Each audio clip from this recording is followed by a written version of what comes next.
अस्सलाम वालेकुम, मैं हूं दीन इम्तियाज़ और आप देख रहे हैं तख्ती ऑनलाइन।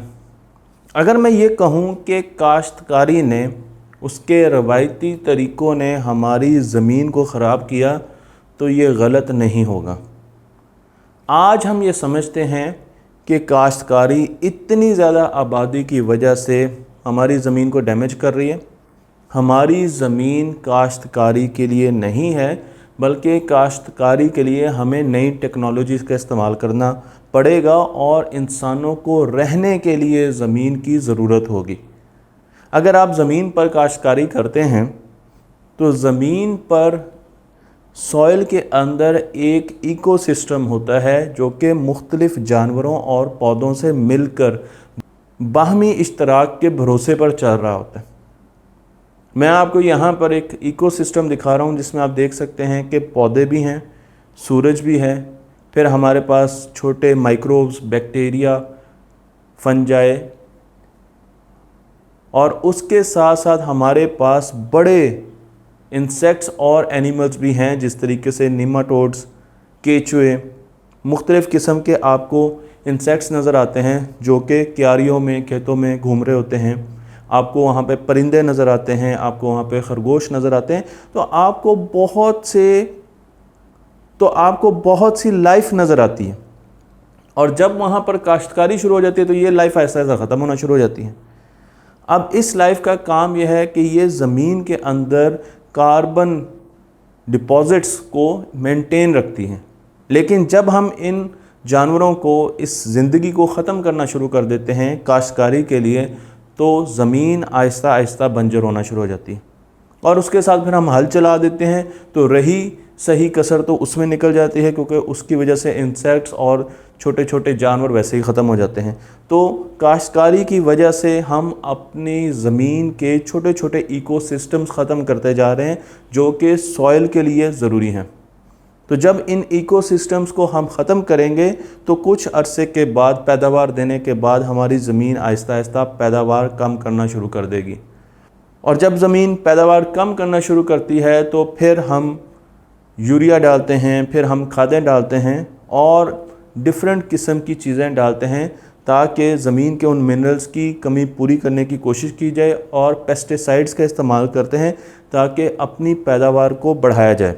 लेकिन जब हम पेस्टिसाइड्स का इस्तेमाल करते हैं, यूरिया का इस्तेमाल करते हैं, तो ये इकोसिस्टम और ज़्यादा ख़राब होना शुरू हो जाता है।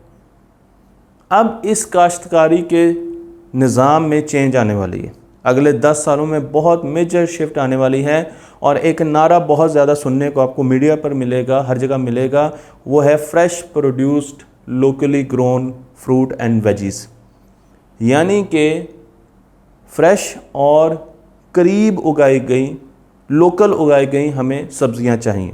तमाम लोग इस नारे की तरफ जाएंगे और आप दुकानदारों से जाकर डिमांड भी करेंगे कि मुझे फ़्रेश सब्ज़ी दें, दूर से ना ही हो, और मुझे इधर की बनी हुई, इसी शहर की उगाई हुई सब्ज़ी चाहिए। इस प्रोजेक्ट पर काम कर रहे हैं, सबसे पहले मैं आपका इंट्रोडक्शन करवाता हूँ इलॉन मस्क के छोटे भाई, जिनका नाम है किम्बल मस्क। उनका एक प्रोजेक्ट है स्क्वायर रूट, जिसके तहत वो बड़े बड़े कंटेनर्स में, जो ट्रालों के पीछे कंटेनर्स होते हैं, उनमें वर्टिकल फार्मिंग कर रहे हैं। उसके अंदर अजनास और फ्रूट्स लगा रहे हैं, और लगा रहे हैं ब्रुकलिन के एरिया में। उनका ये कहना है कि एक कंटेनर के अंदर, जो कि मैं आपको तस्वीर में दिखा रहा हूँ, वो 2 एकड़ के बराबर पैदावार ले सकते हैं, क्योंकि इस कंटेनर में हर वक्त लाइट मौजूद होती है। दुनिया में 24 घंटे में सिर्फ 12 घंटे या उससे भी कम टाइम लाइट मौजूद होती है। तो पौधे अपनी खुराक यानी फोटोसिंथेसिस के लिए उनके पास बहुत कम टाइम होता है। लेकिन अगर इस कंटेनर में आप हर वक्त लाइट का इस्तेमाल करेंगे तो उन पौधों के पास दुगना वक्त होगा अपना फूड प्रोड्यूस करने के लिए, अपना खाना बनाने के लिए, फोटोसिंथेसिस करने के लिए। और उसकी वजह से जो फसल आपके पास 6 महीनों में आनी है वो बहुत कम टाइम में आ जाएगी। हॉलैंड में भी इसी तरीके से पौधे और मुख्तलिफ़ किस्म की ज़रूरी अजनास उगाई जाती हैं, कम वक्त में उगाई जाती हैं। तो एक तो ये कि आप एक साल में बहुत मरतबा यील्ड ले सकते हैं, पैदावार ले सकते हैं इस तरीके से, इस वजह से भी आपकी पैदावार बढ़ जाती है। और दूसरा ये कि आप 3 डायमेंशनल फार्मिंग कर रहे हैं, अब आप लेंथ और विड्थ के अलावा हाइट की तरफ, ऊपर की तरफ भी जा रहे हैं, तो उस वजह से भी आपकी यील्ड बढ़ जाती है और आपके पास ज़्यादा पैदावार आती है। Is water usage. So in these systems, water drips down through the irrigation system. It's mixed with the right level of nutrients. Gravity does its thing and feeds the plant. And then the water is all captured in a tray at the bottom and is then recirculated. In fact, this whole farm runs on about 8 gallons of water a day, which is like less than your shower. And that's 95% less water than an outdoor farm would use. It's like you have an entire forest in here. I love it. These look good. This is like the first time. इन्होंने ये जितने भी square root के डब्बे थे, container थे, ये शहरों के मज़ाफ़ाती इलाकों में रखवाए और वहाँ पर फ्रूट्स और वेजिटेबल्स उगाई जा रही हैं और फिर उन्हें सुबह सुबह शहरों में मुंतकिल किया जाता है। क्योंकि ये फ्रेश फ्रूट होता है, इसलिए इसमें न्यूट्रिएंट्स ज़्यादा होते हैं और सेहत के लिए भी नुकसानदेह नहीं होता। जबकि आप प्रिजर्व फूड जब भी लेते हैं तो उसमें कैलोरीज बहुत ज़्यादा होती हैं और न्यूट्रिएंट्स बहुत कम होते हैं। मैं आपको ये भी बता दूं कि कंटेनर के अंदर फूड लगाने के लिए, वेजिटेबल्स लगाने के लिए आपको उसकी एनवायरनमेंट कंट्रोल करनी पड़ेगी, आपको टेम्परेचर, दर्जा हरारत कंट्रोल करना पड़ेगा, आपको उसकी खून की ह्यूमिडिटी कंट्रोल करनी पड़ेगी, क्योंकि कुछ सब्जियां और फ्रूट गर्म होने की वजह से ज़्यादा अच्छा टेस्ट डेवलप करते हैं, मीठे हो जाते हैं, और कुछ फ्रूट अगर सर्दी ज़्यादा हो तो ज़्यादा बेहतर टेस्ट देते हैं।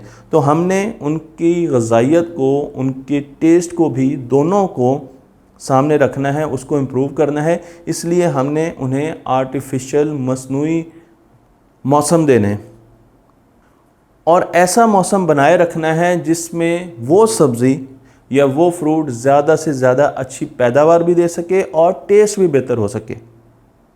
किम्बल का ये कहना है कि आज की इंडस्ट्री, जो फूड इंडस्ट्री है, वो 10 गुना ज़्यादा तेज़ी से तरक्की करेगी इंटरनेट की इंडस्ट्री से। तो जब आप देखें कि इंटरनेट की इंडस्ट्री अपनी पीक पर थी, आज इलॉन मस्क के भाई ये कह रहे हैं कि खुराक की इंडस्ट्री उससे 10 गुना ज़्यादा तेज़ी से तरक्की करेगी। तो अगर आप फ्यूचर में इन्वेस्ट करना चाहते हैं तो वर्टिकल फार्मिंग, मैं ख़ुद भी ये सोच रहा था कुछ अर्से पहले, वर्टिकल फार्मिंग बेहतरीन वो जगह है जहाँ पर आप इन्वेस्ट कर सकते हैं। अब जब आपने पूरी लाइटिंग भी बना ली, आपने लाइटिंग का डाटा भी रखा क्योंकि आपने सेंसर्स लगाए हुए हैं, तो आपको पता है कि आज की तारीख को सुबह 6 बजे लाइट कैसी थी, नीली रोशनी की इंटेंसिटी कितनी थी, लाल रंग की रोशनी की इंटेंसिटी कितनी थी, और इन दोनों रोशनियों के बारे में मैं पिछली वीडियो में बता चुका हूँ। ह्यूमिडिटी कितनी थी, टेम्परेचर कितना था, ये सारी की सारी चीज़ें हर वक्त आपके कंप्यूटर सर्वर पर लॉग हो रही हैं। तो आपने पूरा सेंसर्स का भी एक जाल बिछाया और उसके साथ साथ आपने रिकॉर्ड्स भी रखना शुरू कर दिए। तो आपको पता चलेगा कि जब भी आप कोई गाजर खाते हैं उसका टेस्ट बहुत अच्छा आता है, तो आप उस गाजर की पैदावार के सब दिनों के लॉग निकाल सकते हैं और देख सकते हैं कि कौन सी ऐसी कंडीशंस थी, कितने टेम्परेचर पर कितना पानी दिया गया, कौन से मिनरल्स दिए गए इस गाजर को कि इसका टेस्ट इतना अच्छा है। और फिर आपके पास वो सारा डाटा इकट्ठा हो जाता है। अब ये डाटा जो आपके पास है, ये एक गाजर उगाने का बेहतरीन तरीका है। आप इस डाटे को दूसरी एक ऑर्गेनाइजेशन को बेचते हैं और आप कहते हैं कि आप हमारी फ्रेंचाइज लें, पाकिस्तान में जाकर एक शहर में ये वर्टिकल फार्मिंग की स्क्वायर रूट की ब्रांच खोलें और हम आपको डाटा देंगे। इस तरीके का ट्रॉला बनाएं, इसी तरीके के कंटेनर बनाएं, उसमें ये सेंसर्स लगाएं, लाइट्स लगाएं। आपके सोल्यूशंस इस तरह होने चाहिए। पानी को आपने रिसाइकल करना है, 90% के करीब ये पानी को रिसाइकल करते हैं और यूज़ करते हैं, तो कोई पानी ज़ाया नहीं करना।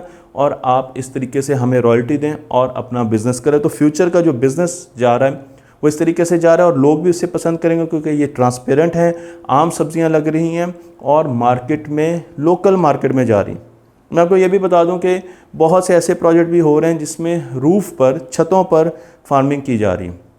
ऑस्लो का एक प्रोजेक्ट जिसने रिसेंटली बहुत बड़ा एक इनाम जीता, उसे blue and green roof project कहा जाता है। मैं आपको यहाँ पर डॉक्टर रूनिस की तस्वीर भी दिखा रहा हूँ, तो ये इसके मौजूद हैं और इन्होंने बताया कि हम किस तरीके से बड़ी बड़ी बिल्डिंग्स की छतों को भी ग्रीन कर सकते हैं। तो हम अपने मुल्क की छतों को भी ग्रीन कर सकते हैं। लेकिन इसके साथ साथ और भी बहुत से ऐसे फॉर्म्स हैं, लूफा फॉर्म्स हैं, जो कि अब अर्बन एग्रीकल्चर कंपनी बन चुकी है और ये तो बड़े मुल्कों में आम अवेलेबल हैं। इनमें सब्जियां और फ्रूट्स अवेलेबल हैं, आप लेकर जा सकते हैं। इनके बड़े बड़े फार्म्स हैं और उन फार्म्स पर मैं आने वाले वक्तों में वीडियो बनाऊंगा। लेकिन मुझे एक चीज़ बड़ी अच्छी लगी, वो ये कि ये 8 मील के एरिया में अपने फ्रूट्स एंड वेजिटेबल्स सप्लाई करते हैं। तो जिस शहर में हैं उसमें फ़्रेश चीज़ें देते हैं और सुबह के वक्त ये फ्रूट्स तोड़ते हैं, क्योंकि इनकी सेंसर्स इनको ये बताते हैं कि सुबह के वक्त सबसे ज़्यादा ग्लूकोज लेवल होता है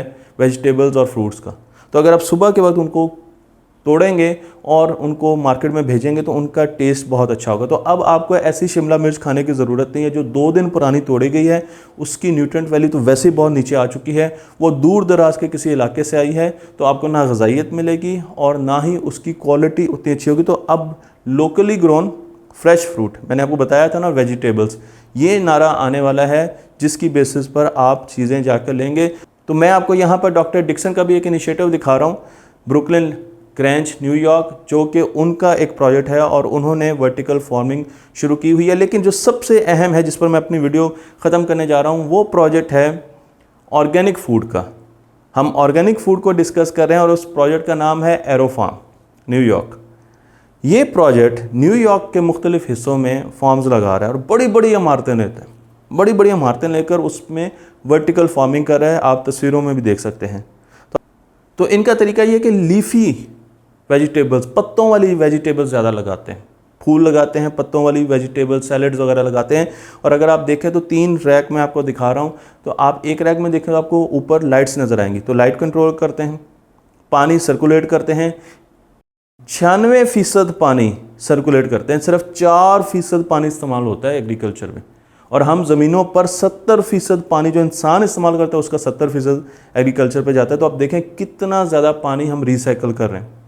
और उसके साथ साथ सॉइल की कोई ज़रूरत नहीं है, हमें सॉइल में चाहिए होते हैं नमकियात। तो नमकियात के सॉल्यूशंस ये दे रहे होते हैं जो कि उनको मिल रहे होते हैं, और पत्तों वाली सब्जियां आहिस्ता आहिस्ता बढ़ रही होती हैं। तो क्योंकि ये बहुत हाई लेवल पर जाकर, मल्टीपल लेयर्स पर जाकर 3 डायमेंशनल एग्रीकल्चर कर रहे हैं, तो इनके सीईओ ने कहा कि हम 1 एकड़ से 130 एकड़ की पैदावार लेते हैं। मुझे 3 मरतबा ये बात जाकर सुननी पड़ी दोबारा, और फिर मैंने जाकर इनकी वेबसाइट पर कंफर्म किया कि कहीं मुझे गलती तो नहीं लग रही ये देखते हुए। लेकिन फिर हर जगह पे मुझे ये चीज़ मिली कि ये 1 एकड़ से 130 एकड़ों की पैदावार लेते हैं। पानी भी कम चाहिए, रोशनी LEDs के ज़रिए आती है, और इसी तरीके से ना पेस्टिसाइड की ज़रूरत है, ना फर्टिलाइज़र की ज़रूरत है, ना ही किसी किस्म के इंसेक्ट्स आते हैं। कंट्रोल्ड पूरा का पूरा इनका सीड सिस्टम होता है। तो बहुत ही ज़बरदस्त इनका स्ट्रक्चर है। और लाइट का जो स्पेक्ट्रम ये देते हैं वो LEDs के ज़रिए देते हैं। मैंने पहले ही आपको बता दिया कि पानी ये 95% रिसाइकल करते हैं। तो अगर आपने पाकिस्तान में बिज़नेस करना है, और हमें पता है कि हमारे पास पॉपुलेशन बहुत तेज़ी से ऊपर जा रही है, एरिया हमारे पास इतना बड़ा नहीं है, और एक वक्त आएगा कि हमें ज़राअत को शिफ्ट करना पड़ेगा, तो हम 3 डायमेंशनल फार्मिंग की तरफ ज़रूर जाएंगे। और जो लोग इसमें पहले इन्वेस्ट करेंगे वही इसका फ़ायदा उठा सकेंगे। तो मुझे उम्मीद है कि ये एक बहुत अच्छी इन्वेस्टमेंट अपॉर्चुनिटी भी है।